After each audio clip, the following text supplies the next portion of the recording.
It is week 5. What's happening, my gangsters? Let's go. We're here around the 412. It's your boy Joe Frick, your boy Drew Hannes. How we doing, Drew? How we feeling in week 5? Doing great. Fishbowl continue to rock. Another one. Cannot be happier about how my fishbowl team's doing. So I love it. Love it. That's crazy, man. So where are you at in the rankings these days? 283. 283? Sheesh. Took down the number 1 seed in my league and pretty significantly too. He's a really good dude, knows a lot. I think he's on Fantasy Six Pack, so shout out to the guys at Fantasy Six Pack. Yeah, I beat him by like 40 points, I think. Wow, MVD, man. Crushed the average, so we're killing it. And shout out to Merrick. He watches the show usually pretty late. He's in like the top 100 now. Like it's crazy. Like that's crazy, man. We up big, man. It feels good. I bounced back too. I also took out the top seed, last undefeated person in our league. So now I'm sitting at 4-4. We have 9 teams in my fishbowl group that are at or above 500. Like there's just some absolute dogs in the Jason's Deli division. And it's just tough. Like there's another group in Dallas from the live draft. They have 3-8-0 teams, and it's like, why? Like, what happened to the rest of your league? Like, I wish I was in that one. But hey, that's the fun part. It's been a blast. Yeah, man. Well, before we get too heavy into it, I already got people jumping in the chat. So if you haven't watched the show before, get into the chat. Ask us your questions. So we're gonna see what we got here from Patty. Patty, welcome to the show. I don't know if I would do Hollywood for White straight up just yet, considering I need Hollywood for flex this week because Cooper is okay on bye. Couldn't use White this week because he's on bye. So yeah, I don't know if you want to make a trade for people that are on bye weeks unless you kind of have like a pretty large cushion in your leagues, but totally fine there. Welcome to the show.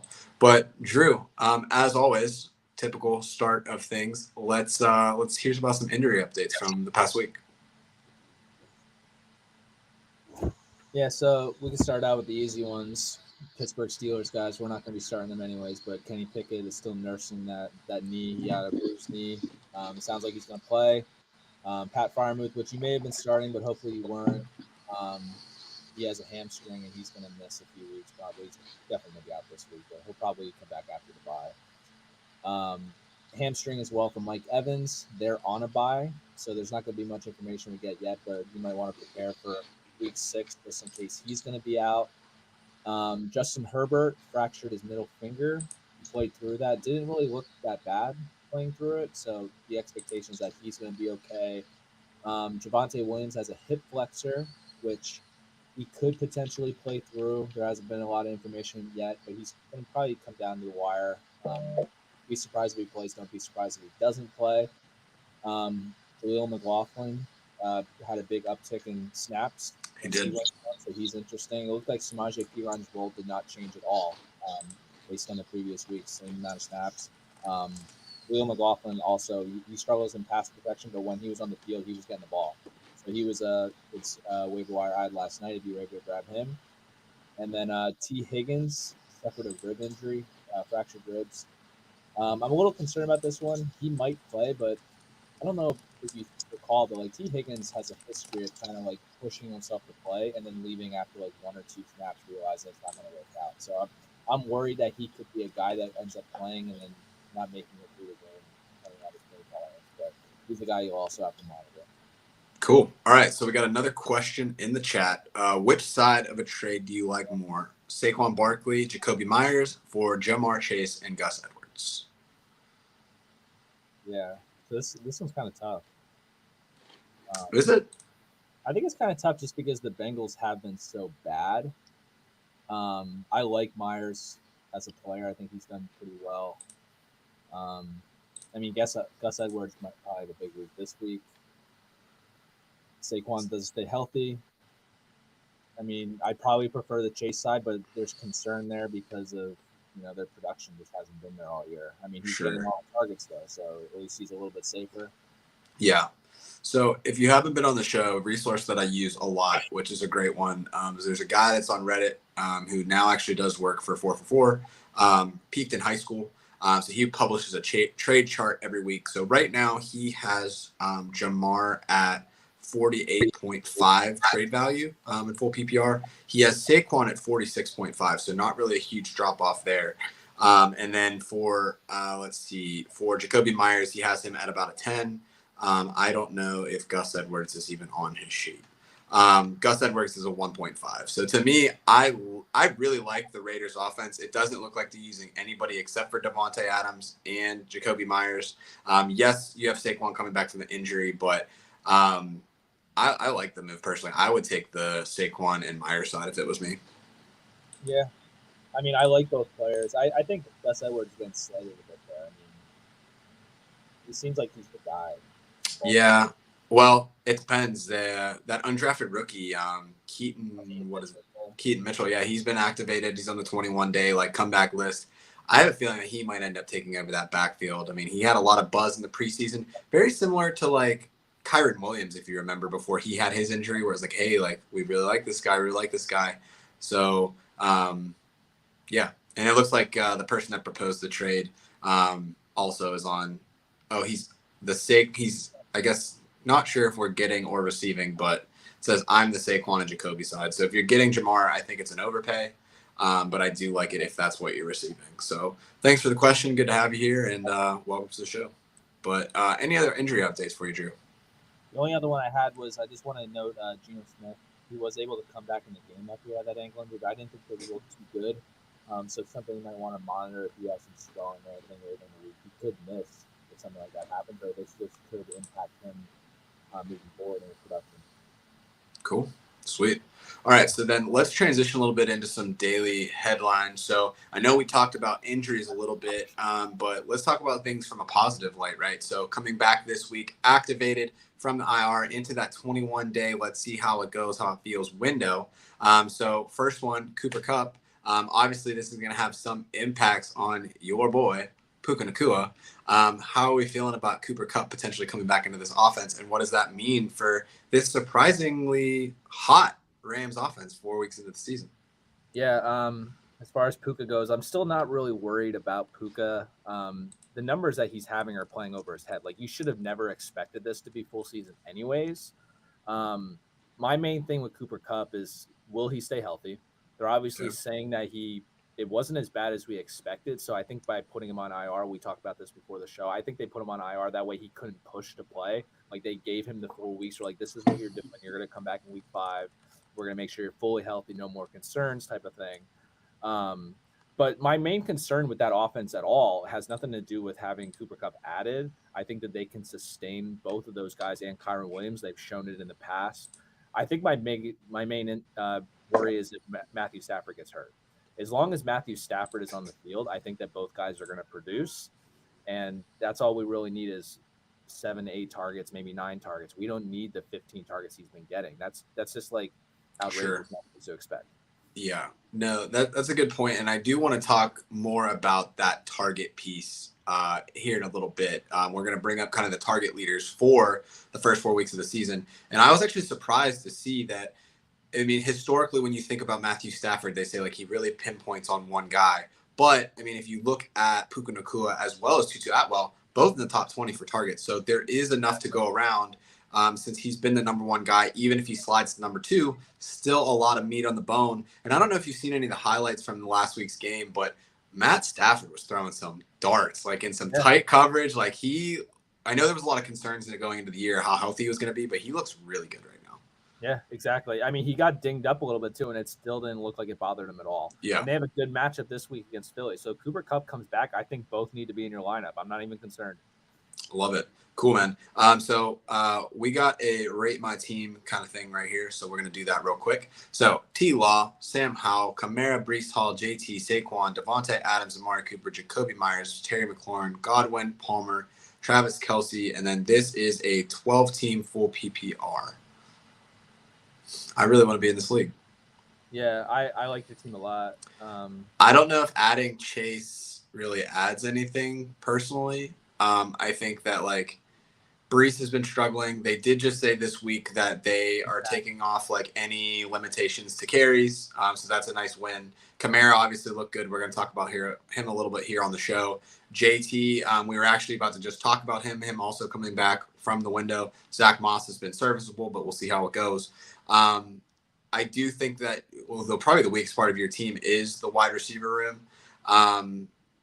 But yeah, I don't know. I don't even really think that his wide receivers are bad either. Like, no, but if you had to pick one, T. Law, like, there's some room to grow there. He looked better last week. It's not going to be Travis Kelce.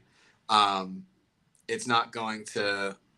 I feel like Brees Hall, Saquon, JT, Kamara, like, that's a really strong stable. So, Jacobia as a flex, like, you're really just. I would hold and wait and see and figure out like where I want to go. The only thing I would look to upgrade is I think he could upgrade a quarterback. I'm still concerned about how Trevor Lawrence has played. Sure, that's fair.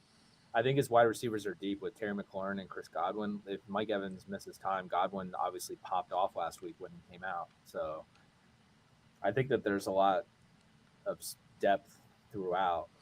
I think his quarterback position is where he's hurting. If he can get a guy like C.J. Stroud, which he's still available in way too many leagues. I picked him up in a league today. Yeah, it's way too many. He's still like 50%, so good on you to be able to get in front of that. Yeah, for sure. Let's see here. I wanted to look at one thing real quick. But yeah, I think that's a really solid start.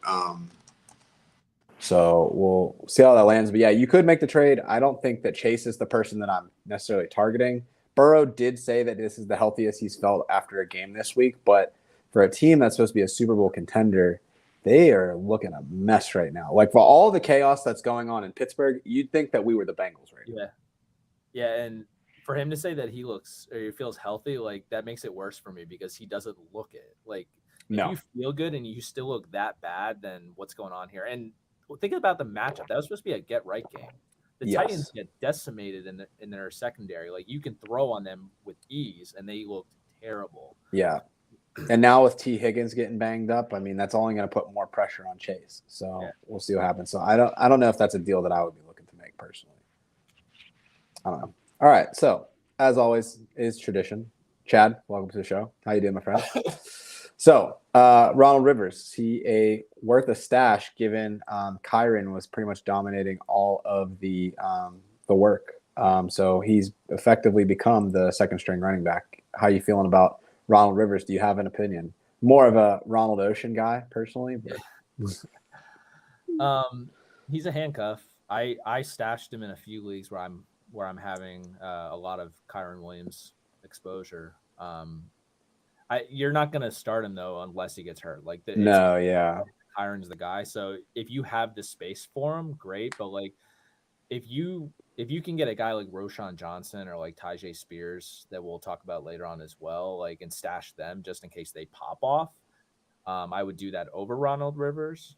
But if you are worried about injuries, then you have the space. Stashing him isn't that big of a issue with me. Yeah, this is 4 games in a row that Kyron Williams played over 50 snaps. So, like, he's getting a lot of work, and it really wasn't until the third quarter that Rivers started getting a little bit of time. I would be curious to see how LA would manage it if Kyron went down, but I don't see them turning it into like a committed approach. Like, Kyron's going to be the guy. He will spell Kyron Williams, but would he have that same role if Kyron went down? I don't think so. I think that they would probably go to the open market to get someone. I don't think that they would see him as an every down back. And his snaps really weren't as heavy as it looked, right? Like, the numbers, he had like 14 snaps or something like that. You're talking about Rivers. Rivers. Ultimately, he had 23. Oh. So it's 59-23. Correct. They also went to overtime, so that's going to impact it a little bit. Right. Yeah, Kyron Williams is still in like the 60s and 70s though each week, so it's right. Yeah, and I don't think you never expect in today's NFL that a running back is going to play 100% of snaps. So like a 75-25 split, like, that's way more than you can ask for. All right. While we're on the Chad question train, Stafford back on the radar as a short-term buy for Dynasty. I think short-term he could be, especially with Kupp coming back. Yeah, I think that if you're in win now, I think that he is. Yeah, and he probably isn't going to command that high of a price. Yeah. So we'll see. The only downside with him is that he doesn't run. So it's like you're purely dependent on passing. I think in a 6-touchdown or 6-point passing touchdown, I feel more comfortable with it. But I mean, you really want runners there, but absolutely a good quarterback too, especially in like a super flex sort of scenario. But I don't think he's going to be in the top 5 conversation at the end of the year. I want to look quick at how many pass attempts he's had so far because I kind of view him as like Tom Brady with the Bucks, and then think about like their weapons that they have that he's to. Like I feel like he's throwing enough that he's definitely a starter. He's thrown 166 times. He's leading the league.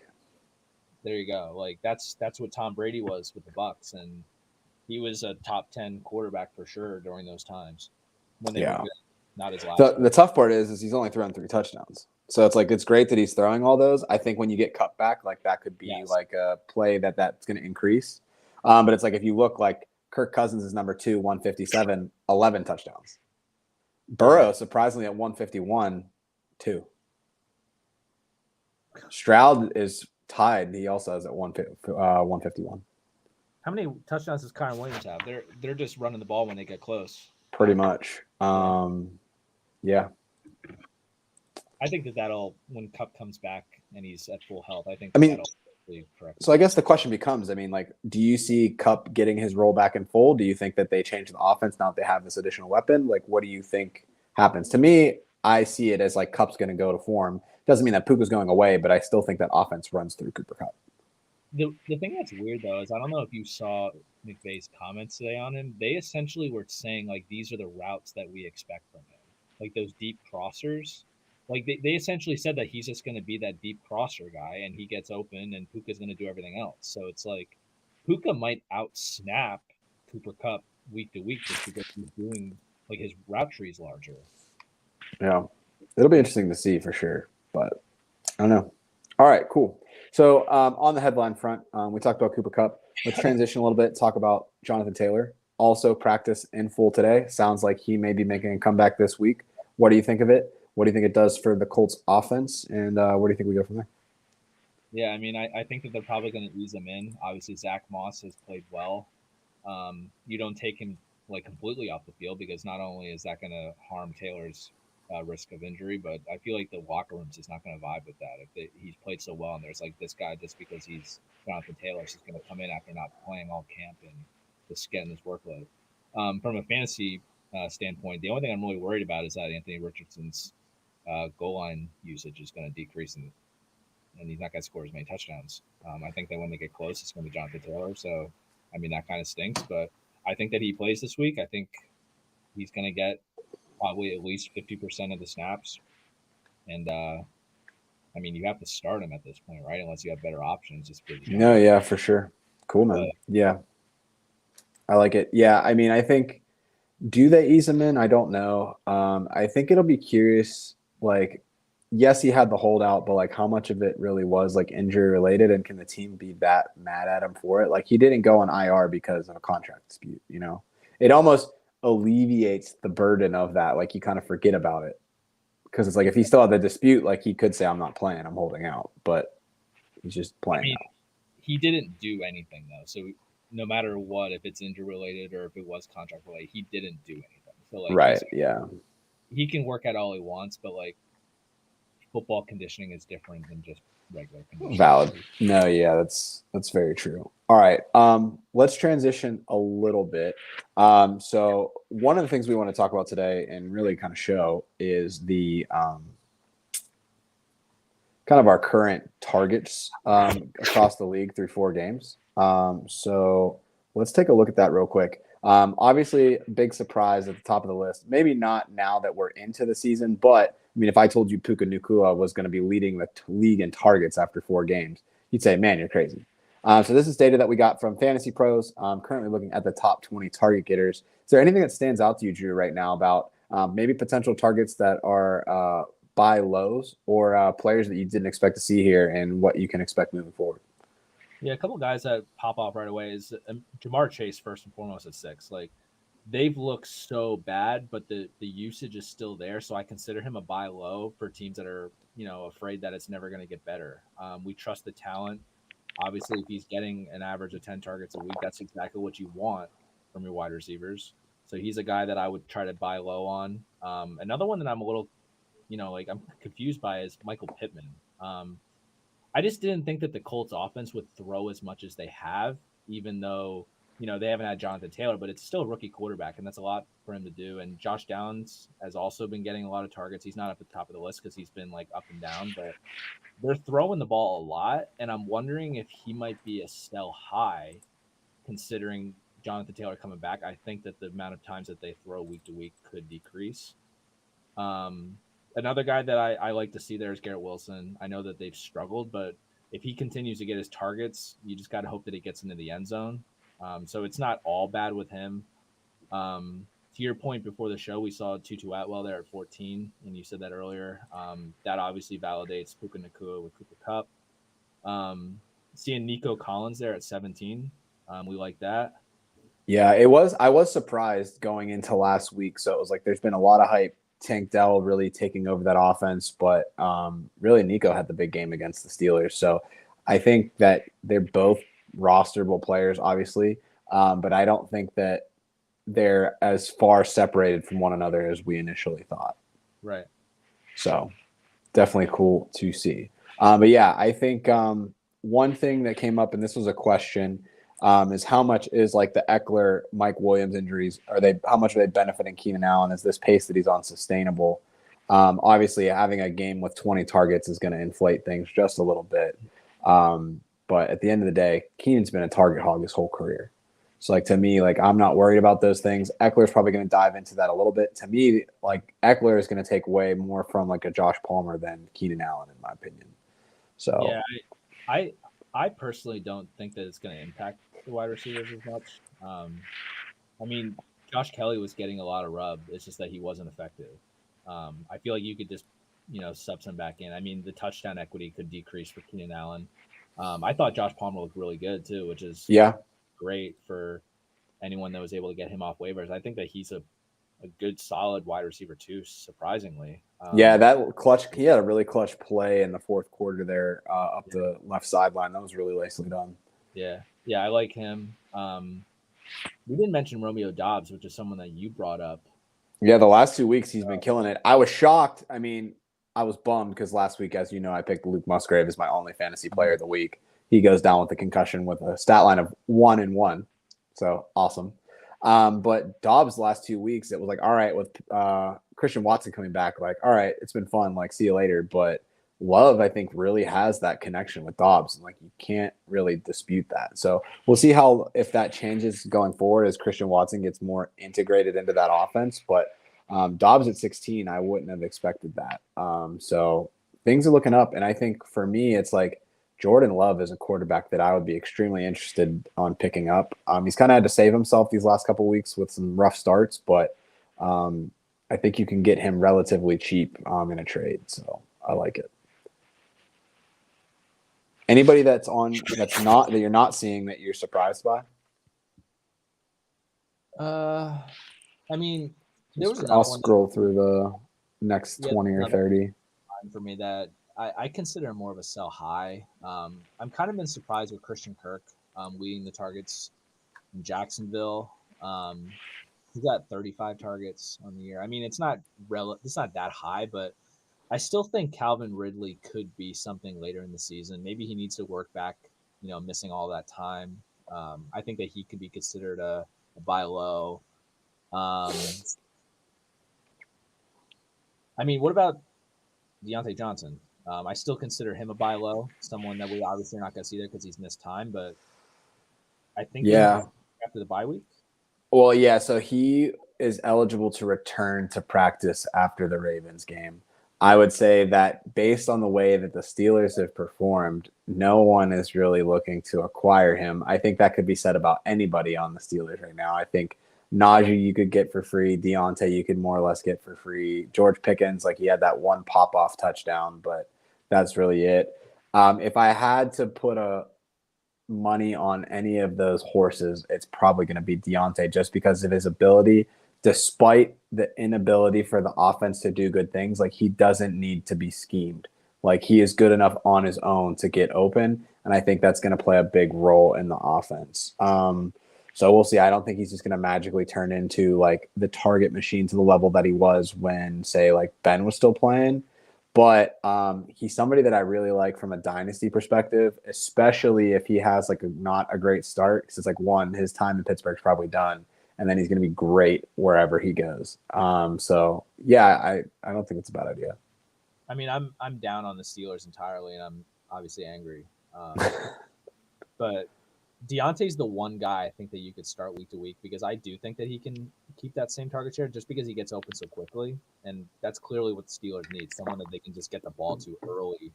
Because, once Kenny starts rolling out and getting nervous, like, it's not going anywhere. But if it could just be like when Ben was a statue back there, they just got it out in 2 seconds. And I think that Kenny could do that. And that could be the one thing that could get them rolling. And yeah, 9 targets a week. I think that he'll pay. And you're not going to get a lot of touchdown equity, though, from him or anyone on the Steelers offense at this point. Yeah. I'm going to close this sheet, but one last group to talk about before we get into Fantasy Football Tinder. How are you feeling about Jameson Williams coming back to Detroit? Obviously, Amon-Ra St. Brown, 35 targets, number 12 on the season. Been a target hog. Sam Laporta, been a really nice surprise for them. Maybe not two Lions fans, but for a rookie to have such a big impact on the offense at a tight end position, really surprising. And Josh Reynolds has played relatively well. So do you see kind of like a path to relevancy for Williams? Yeah, that's a good question. So, I mean, the big thing with Jameson Williams for me is that he's such a big play threat. Like, I think he has 2 touches last year at the end of the year when he came back, and one was like a 40-yard reception, and then was like a 40-yard end around rush. Yeah. Like, I just don't think that he's going to get the target share that everybody's expecting for him to be viable, but it's someone that you just have to roster because if he does pop off, that's a league winner. But I think Josh Reynolds has earned it. I don't want to see Sam Laporta drop in target share because he's just been amazing. And, yeah. I mean, Amon-Ra is Amon-Ra. He's going to get his 10 targets a week. I just don't know if there's enough ball there, but he could just be a guy that, like, if you start on the right week and he ends up with a 60-yard touchdown, that's going to pay off for you. But I just right. No, I hear you for sure. All right, man. Well, let's do some Fantasy Football Tinder. I thought that was some good headlines. Let's keep the show moving for the people. But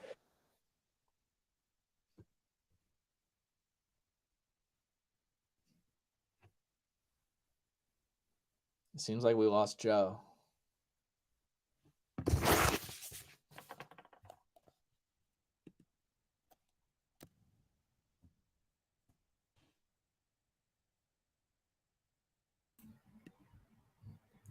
All right, this is really weird because I don't know what happened on my phone. Trying to figure it out as we go.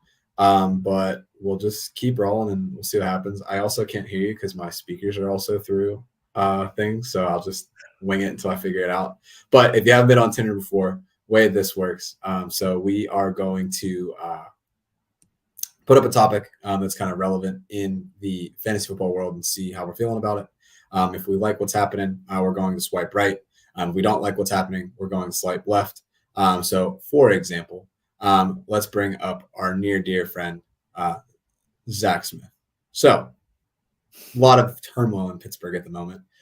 Do we think that Zach would be a great fit to lead the Steelers offense into the greatest show on the Three Rivers? Anybody who knows ball, anything who knows anything, obviously going to say yes. So we're going to swipe right. You'll see that pop onto the screen if you're watching us on YouTube, Twitch, or Twitter. But if you're like, oh man, like this dude's like Matt Canada Jr., like ain't gonna be able to do nothing, you're gonna see us swipe left, and then we'll have the X's pop up on the screen if you're watching at home. So it'll look a little something like that. So let's see what we can get going. Our first profile that we have is going to be Derrick Henry.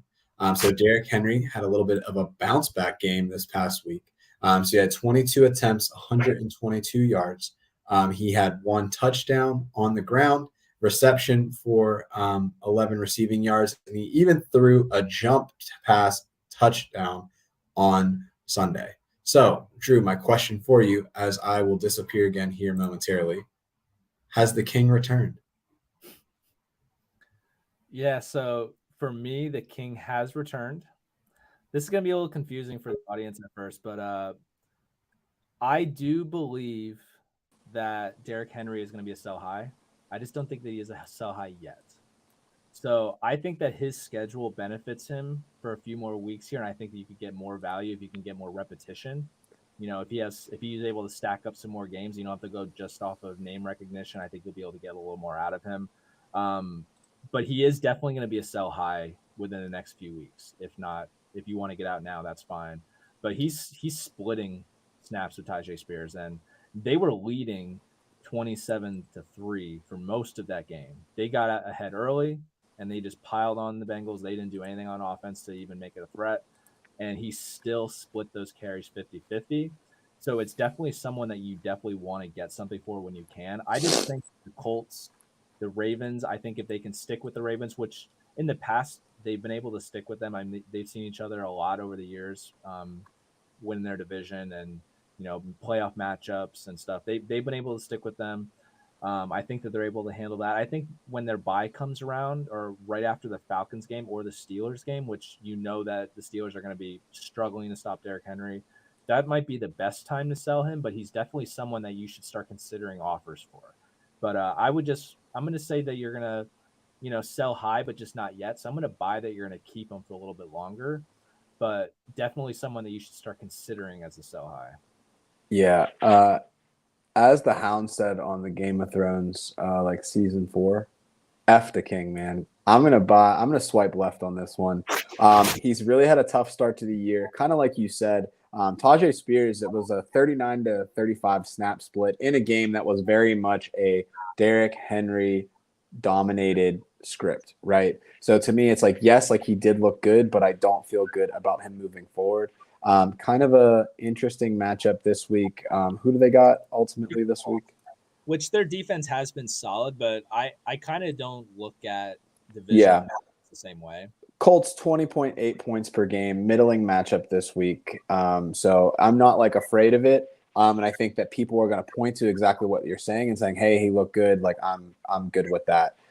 So ultimately, I'd want to get rid of that as quick as I can. I'd rather get somebody with fresher legs. Not that I think that Derrick Henry is going to get hurt, but I think that he's somebody that you can sell off with the idea that, hey, ultimately at the end of the season, he gets Houston twice. So what am I doing from like a playoff perspective? And then therefore like that kind of increases that, because if you look at last week, like he wasn't doing a whole lot of anything. So if I can get a good offer from it, like I want to get from under that if I can. Yeah, and I agree with all of that. I think if you can get a couple more good weeks, you can get something a little better. And from my mindset too, I didn't even bring this point up, but I think that if they're going to score touchdowns, Derrick Henry is the likely source of those touchdowns. Sure. So I mean, you saw what they've been where he hasn't been scoring. They haven't been scoring a lot of points. So 27 points was a lot for them. It came from him.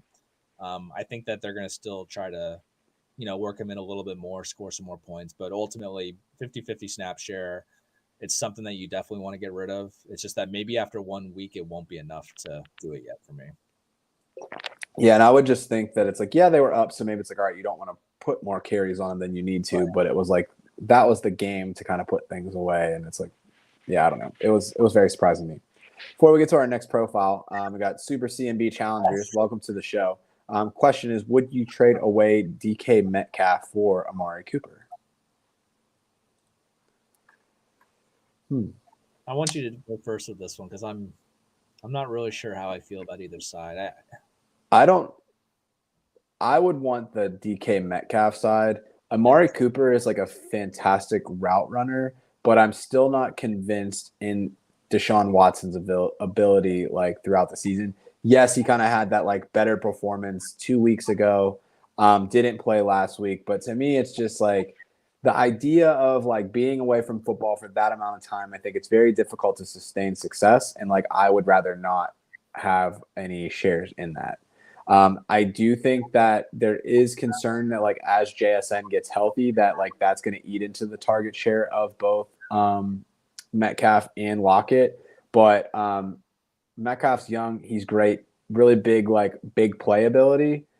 So to me, it's like the fact that you can have that one pop off. I don't think that they're relatively similar in my opinion, but I just like DK a little bit more personally. Yeah, I mean, I was leaning towards DK. I just don't feel like I have a good reason as to why I want DK. I think Amari Cooper's fine. I think DK's fine. Um, I'm not sure that JSN's really injured. I just think that he's stuck on the depth chart, and I think that it was overblown that he would be a guy for this year. I think that DK is probably the guy that you want. I think that he has more touchdown equity coming with him. I think Amari Cooper is going to be a target guy, PPR guy, but you see it. Yeah. They're more successful when they run the ball. For whatever reason, they don't choose to do that all the time, but that's when they're most successful. And I think I'd rather have DK Metcalf, but I think it's close. So I don't think it's like a landslide one way or the other. But yeah, it's like I get that Amari Cooper's gotten 2 more targets per game than Metcalf, but I just don't see the quality of it being there. So to me, it's kind of a wash. And if I had to pick between the two, I'd pick that side. yeah, I to your point, it's a wash. I don't even know if it's like a trade worth making. It's just kind of like you're just getting one guy. You're not getting an upgrade really. You're just getting the same thing. Yeah, right. It's like, yeah, I know. I agree. Cool. Okay. So another question from Chad. Are you buying Jaleel McClellan? He's been the best looking running back of the 3, especially with the Javonte injury. And it doesn't look like that role shifted.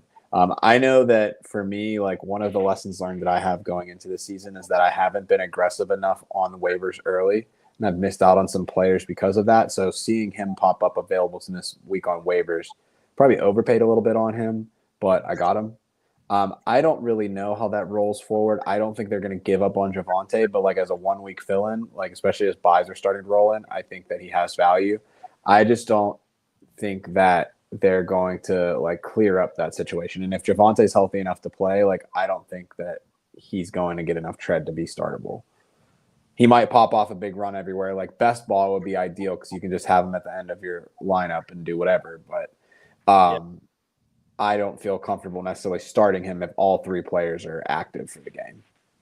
I'll be honest. I don't know too much about Jaleel McLaughlin as I know he's the all-time leading rusher in college football history for all conferences. He rushed for 8,000 yards, but I don't know if he has the body type. Yeah, he's Youngstown State, baby. Yeah, he's 5'7", 187 pounds. To me, that doesn't sound like a dude that's gonna be able to run through the tackles consistently. No. So I'm not really that big on him in terms of a guy you're going to expect to start week to week. I think that Javonte is definitely going to have to be out for him to even be considered.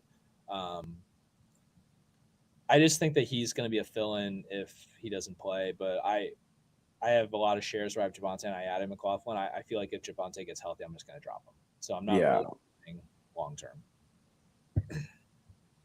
All right, I got one for you, Drew, and I'm going to let you answer this one first. So I think this is really going to hit you in every feel that you have.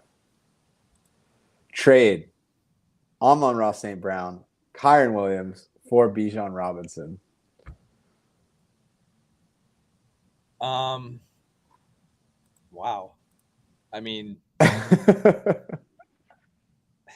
Amon-Ra and Kyren it's pretty good. I think that I would prefer to just have the Amon-Ra and Kyren side because those are 2 top 10 players at their position.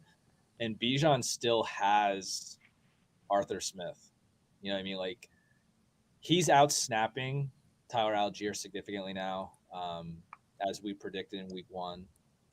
But still, Arthur Smith he hinders you. He doesn't allow Bijan to really pop off the way he should pop off. The way he looks on the field, he's clearly the best player on the field in every game that he's in, but he's still not getting enough volume for him to just be this guy that's going to take you to a championship. I think if you have Amon-Ra and Kyren, you can win a championship with those 2 guys. Yes, but Bijan with 1 touchdown is RB6 on the season. Yeah, it's all been receiving work, really. Right. He had a couple 100-yard games. Right. Yeah. So it's like the only thing is it's like with Kyron, it's like with Cooper Kupp coming back, if he isn't getting those rushing touchdowns anymore, what does that mean for him? It's a sell high for me, and I like it. The hard part for me is I'm really a big Amon-Ra St. Brown fan. The Kyron part to me is whatever to me. Yeah, it's the fact that it's both of them for me. Yeah. I would be curious on the rest of the team if you have like another suitable or wide receiver one. I probably take it. I love Bichon a lot. I don't know why I said it like that, but I love him a lot. I said it like a pet, like the dog, Bichon. He's the man. He is such a dog. Like the dude just looks so smooth out there too. Hold on. Hold on. Okay, so it's an 8-person two flex PPR. So Fields, Jacob, Kyron, Amon-Ra St. Brown, Olave, Ridley, Chase, Hawkinson, bench, Stevenson, Burrow, Ty Law. The depth is weak. So like I just don't see you replacing your wide receiver. I mean, Olave is good. Chase is obviously Chase, but you're starting Ridley or Jerry Jeudy. Kupp's down there at the end, actually. Yeah. But if you have an injury, what are you going to do? But if you have an injury, it's 8-man team. So like that's the fun part is that like it's a lot more. 8-man is a lot more about like you need to have like bully ball in positions.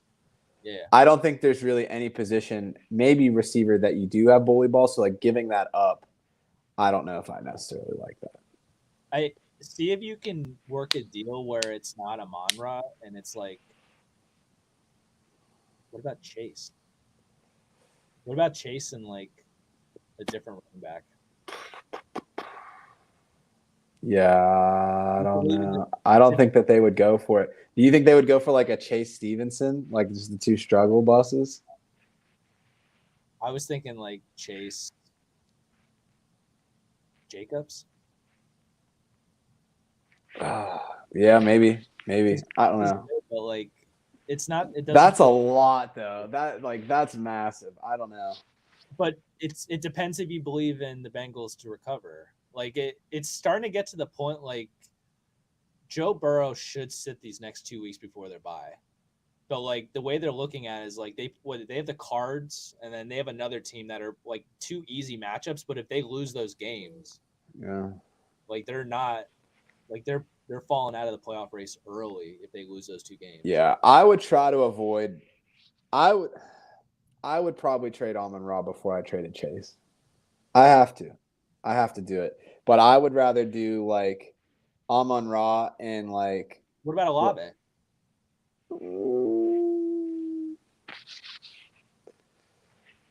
Well, like, would you do Olave and Jacobs? I think you're going to need to up on the running back side. I don't know. But yeah, maybe it's not that far off for me in the wide receiver ranking from Amon-Ra. Like they're pretty close in targets too. Yeah. Because Olave is the number 10.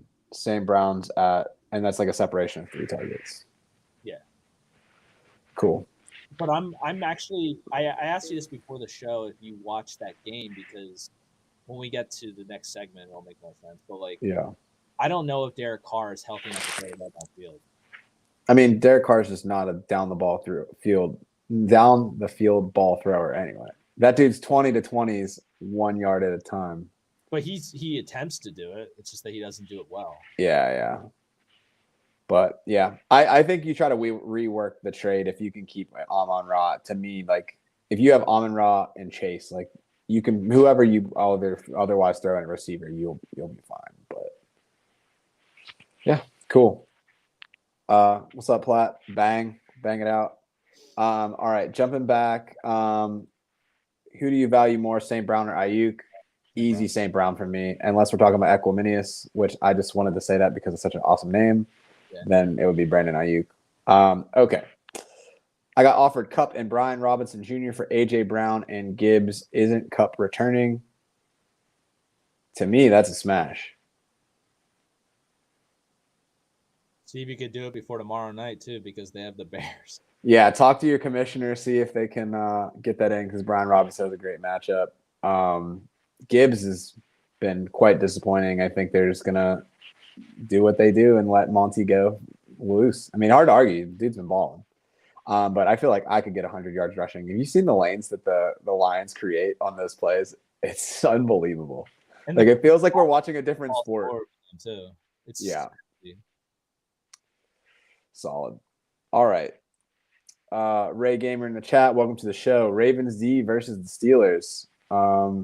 Dang, man. Just have to hit us like that. I mean, yeah. Obviously, if you could play the Ravens, great matchup. Steelers ain't doing nothing on offense. But let's see. Or pick up the Dolphins against the Giants. Week 6, the Dolphins play the Panthers.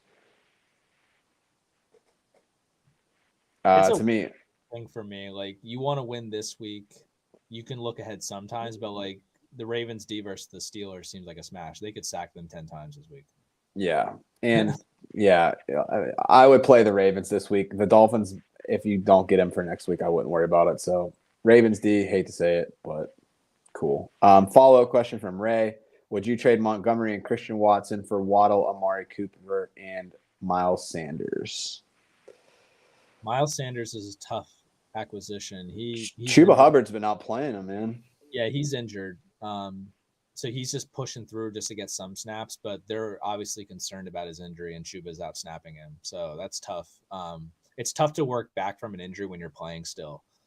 So, I mean, Waddle and Amari Cooper feels better to me than the Montgomery Watson side by themselves because Waddle has such insane upside. Sure, yeah, and he's been a disappointment so far, to be honest. Yeah, that's a buy. The concussion obviously impacts that too, but yeah, I mean, I think it's fair value. Sanders doesn't really move the needle for me, but that's fine. So, I mean, I would take that trade, but I would be the only thing I'd be worried about is like I wouldn't want to be starting Sanders. I would want Sanders to be on my bench. Yeah, so we need to know more really about what the rest of the roster looks like, the construction. All right. Next question that we got. Juwan Johnson or Kyle Pitts this week? What do you think, Phil? Or no, Jimmy Graham or Kyle Pitts? Can you pick up Jonnu Smith?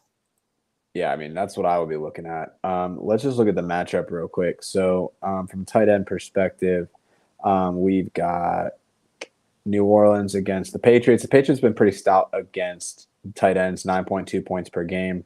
I don't see Jimmy really getting a lot of tread there. Atlanta, Houston's a good matchup. Tight end's one of their more weaker points. So I agree with you. I mean, if you don't feel comfortable with Pitts, Jonnu Smith, he is being more successful, I think, because he's running the shallower routes. So he's getting those plays. I don't really feel good about Jimmy or Kyle, so I would be looking for other options. Before we transition out of that question, what's your take on Pitts for Dynasty? Are you still trying to buy low? I consider him a buy low because I think that he's going to go somewhere else. I think you have to, and I think it's more of a question of when are they going to stop playing Ritter? Like why? Like how long are these teams, really anybody in that draft class? Why are they continuing to put in effort when they're not really showing any improvement? So it's like, how far are you willing to take that? I think like for Atlanta, they have a competent offensive coordinator. Like I think that it doesn't look good in the way that they're using the weapons, but I think that's more of a Ritter impact more than like Arthur Smith, as much as people don't want to believe that. And I think that for Pittsburgh, like with Pickett, it's like both are a very big concern. So we'll see what shakes there. But yeah, I mean, you have to buy low because I mean, his situation is going to change at some point, whether it's next year, 2 years from now, whatever. But I don't think it's going to turn around this year by any means. I don't think he's on the Falcons next year. And imagine if he ends up in Dallas, someone like that, like he would explode. I mean, imagine him being anywhere that's not there. Right. But just like Dallas, though, like yeah, that'd be fire. All right, more trade questions. So keep them coming, chat. Would you trade Devon Achane and Ford for St. Brown? I got Kirk, Saquon, JT, Brees, Hill, Evans, Mostert, Myers, Hopkins. I wouldn't trade Achane. I think that he has RB1 upside with that way. I mean, to me, that trade in a vacuum is excellent, but like, what is the reason? I mean, I don't know. I don't hate it. I mean, Achane and Ford is like nothing to get St. Brown in my opinion. Like Achane's had a good couple of games, but like that's a great sell high in my opinion. But he's for real though. Like, I don't think that this is a mirage. I think that he's a real deal. That's the thing. Like, I feel like I'd rather trade Brees and Jerome Ford. Like, wait a week because the Brees. I mean, they have the freaking Broncos this week. He pops off. They already report that he has his full workload back. Like, I'd rather trade Brees coming off of an ACL than Achane, especially because of how like dynamic that offense is. Like, he has more opportunity. Trade Mostert. Yeah, but you're not going to get St. Brown for that. I don't know. I don't think I would want to trade Achane. I'd like to see what the rest of his roster looks like. Yeah, I mean, you could see the bones. I mean, Saquon, JT, Brees. Not. I mean, that's the end of that running back room. I think it's a scary proposition there because it's like if JT doesn't come back, if Saquon doesn't come back, like what does your running back room look like? That's why I'd want to keep Achane. To your point, like, but the wide receivers are brutal though. It's just Myers and Hopkins. That's the only thing listed. Hill, Tyreek Hill. Oh, with Mostert there, I had my eyes all over the place. Tyreek Hill. I mean, that's a lot of Miami in there. I'm not sure I really like that as much. I would take the Achane and Ford trade for St. Brown. 10 out of 10. I agree. You're right. Cool. All right, let's try to burn through some of these pretty quick. Let's see. Best trade option. So ETN, Henry, JT, Kyren. Receivers are Pittman, Wilson, Addison, and Dell. Who should I move for a wide receiver 1, 12-man PPR? Derrick Henry. Yeah, I mean, I would do like Derrick Henry and maybe like Tank Dell to get back wide receiver 1. I think you could get pretty good value from that, especially with the game he just had. Tank Dell, a little bit of a down week, but you can always talk up the targets that he's had throughout the season. So I think that's a viable option. I love Jordan this week too, by the way. That he has. Yeah, that goose egg that he had was pretty tough though, but it is what it is. That's football. Bounce back week. All right, cool.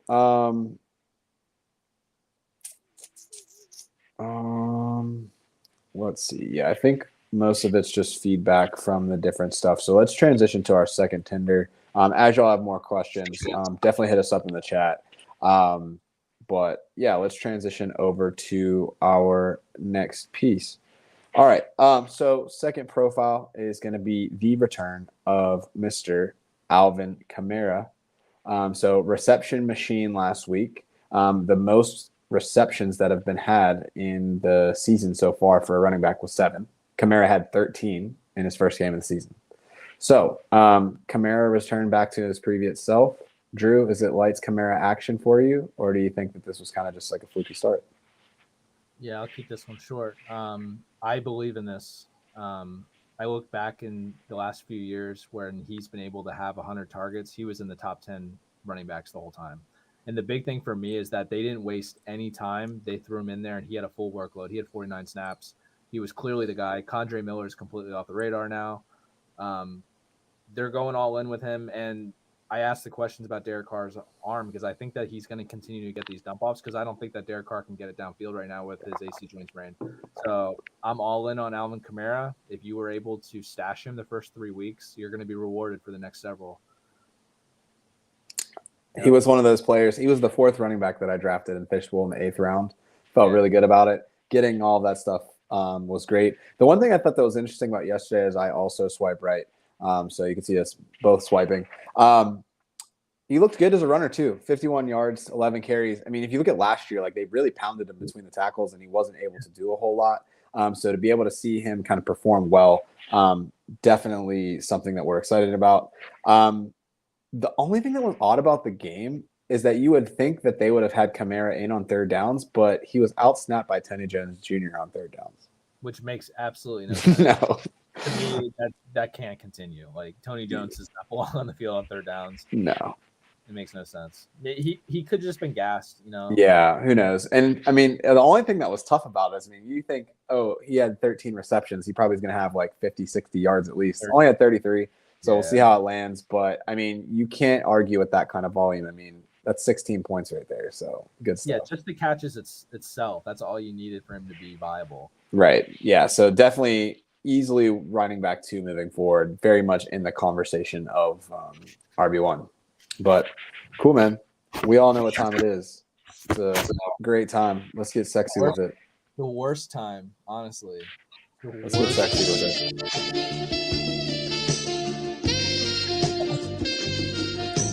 It's time for OnlyFantasy, baby.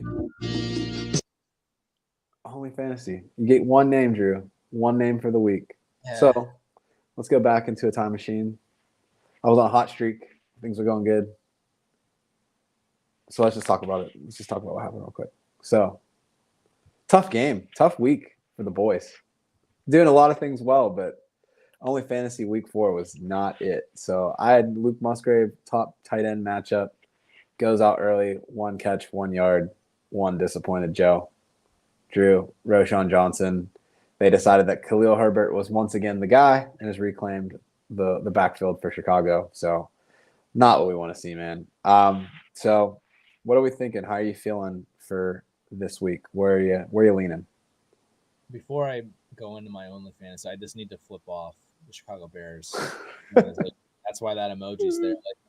Like all of the talk was that Roshan was going to start to get an uptick, like he was going to be the guy, and they completely flipped it on its head and went backwards to the beginning. Like they were almost at a 50-50 snap share going into this week, and it just like completely went lopsided. And I mean, they were up big majority of the game, and then they blew that lead. That's what you get when you don't play Roshan Johnson. I feel like they could have given him more run, and, it could have been a different game because I think that he's a more dynamic player. But for this week, I just need a dub. Like, it's 4 OnlyFantasies. I'm 0 for 4. I mean, I've had a couple middling production, but never anything in, like, the top 20, I would say. But I'm trying to be bold too, so I'm going to continue to try to be bold. I'm going to try to, be spicy and I'm going to go with the good matchup because I need a win. But I'm going to say this. The Broncos had one of the worst NFL head coaching performances ever in 2022. Okay? That was some pretty deep language from Sean Payton earlier in the preseason. The New York Jets have a revenge game for Nathaniel Hackett this week. And I'm chasing. I'm hunting. He's hunting. Oh, baby. I'm hunting for a win. This man's hunting for Cougars. I'm going to go with Zach Wilson. I think that last week he played really well. He played really well. If he did play well last week for sure. If you're a Swiftie and you've never watched football before and that was your first game, you're sitting here right now thinking that Zach Wilson is better than Patrick Mahomes. That's how it looked last week. And it's something to build off of. And with the bad matchup, maybe he can explode. Like Justin Fields, that was a get-right game for him. It's time for Zach Wilson to hunt. He's going to throw touchdown passes this week, and he's going to be, a top 10 quarterback. I have him at QB 9. Consensus on ESPN has him at QB 18. I'm going with Zach Wilson. All right, man. I like it. So, in the spirit of getting saucy, I got to get back on track. And where I've made my living this year has been with wide receivers. Yep. So, looking at matchups, what's feeling good, not being too easy. I feel like my Amari Cooper pick, that was pretty soft. But, we'll take it. But where I caught my eye was Minnesota against Kansas City. Yes. Right? And so Minnesota has given up 51 points per game, 2 wide receivers this year. And I'm looking and I'm like, hey, who is it going to be for Kansas City? Last week, they pretty much had no separation between 4 different wide receivers, between MVS, Sky Moore, Rashee Rice, and Justin Watson led the team in routes run. Yes. So it's like, what are we doing? Like, it's very weird things happening. But I'm going with Rashee Rice this week. So he's been one of the top players from a PFF perspective for rookie wide receivers, second to Puka in terms of like what he's been doing. He leads the wide receiver room in yards after the catch, receptions, first downs. So he didn't get a lot of tread last week. He led the wide receiver room in targets last week. But I do think that he has a bounce back. The matchup is going to ultimately let them kind of have that. And I think he's going to have a breakout. He scored week 1. He's kind of been quiet. And I think my boy from SMU is going to have himself a game. So I'm excited for it. We'll see what happens. Yeah, I love this. I do want to add something to that call. This is the type of game where you would go in on a DFS matchup and you would just stack Chiefs and Vikings guys. It's going to be high scoring. And if you can hit on the right Chiefs guys, that's what's going to get you at the top of your tournament. Like if you end up with Rashee Rice, or like if you put Justin Watson in, he gets 2 touchdowns. You're going to throw Justin Jefferson in there. You could throw Kirk Cousins in it to save money at quarterback. Like this could easily be both teams scoring 30. Huge matchup, kind of like with the Dolphin game. If you would have started those Dolphin players, you would have scored 203 points just with those, with Achane and Mostert and Hill. And like that's the type of thing we're looking at here, where you could essentially just work your entire DFS lineup around this game. And if it does hit the way you're expected to, you're going to put up a ton of fantasy points, and you're going to be up there in the ranks. For sure. All right. So one thing before we wrap things up, we got one last trade question. I think this one's going to be quick. So Bijan Robinson, George Pickens for CeeDee Lamb and Gibbs, PPR 3-1. To me, I think you're not getting enough value for Bijan. I think Bijan and Lamb are different tiers of players. And Pickens and Gibbs, for very different reasons, we're not seeing enough production from them for me to see them really relevant in this trade. So I'm sticking 8-team PPR. Give me the dog. Give me Bijan. Positive touchdown regression in the second half. He's continuing to pull away, and he's somebody that's electric. They're going to have to find ways to get him into the end zone eventually. So I'm sticking on the Bijan side. There's not really a lot of scenarios that I would trade him away unless I'm getting like Justin Jefferson. Maybe that's the only trade that I would make. Yeah, and I couldn't agree more. That person's trying to trade you guys where you're not really paying attention. Like CeeDee Lamb has a great name, and we know who he is as a fantasy player, but like the Dallas defense has been so good that it's making their offense irrelevant. So like, it's too like sell guys because they're not performing, and Jahmyr Gibbs we know isn't doing anything. So like he's hoping that you just like the names, and name recognition is going to get you to make a deal with Pickens and Bijan. For sure. I think looking at this team, though, given that it's a team, your wide receivers in full PPR are definitely going to be weak. So Metcalf, Waddle, Pittman, Flowers, like that's not going to get it done. So to me, it's like, how do I package up like a Kyron and Waddle, or Kyron and something, or Saquon and Flowers to upgrade the wide receiver room? So that's Dameon Pierce, maybe, yeah. And I think Dameon Pierce is a good week this week too. The only tough part with selling Waddle right now is he hasn't really lived up to the hype. But I would argue that CD, he's had multiple performances outside the top 30 for wide receivers because, like you said, the defense is so good. So tough to say. But yeah, I would not make that trade. And also, Modern Warfare 2 is the best Call of Duty that ever was. So there's that. All right, cool, man. So this about wraps things up for us. So if this is your first time on the show, you like what's going on, make sure you hit the subscribe button, hit the like button so other people like yourself, ball knowers, of course, can get a good word out on things. If you're not following us on Twitter, you can do so at AT412FF Show. We're also on YouTube, Twitch, and Linktree at Around the 412. As always, appreciate all the love, questions, feedback in the chat. And if you need anything for us before Thursday night or before Monday, find us on Twitter at JoeFRK and at Drew Hannis. Love y'all guys. Much appreciate to you. Y'all have a great week 5, and we hope you tear it up. So keep partying on, and we'll be chatting next week. Said. All right.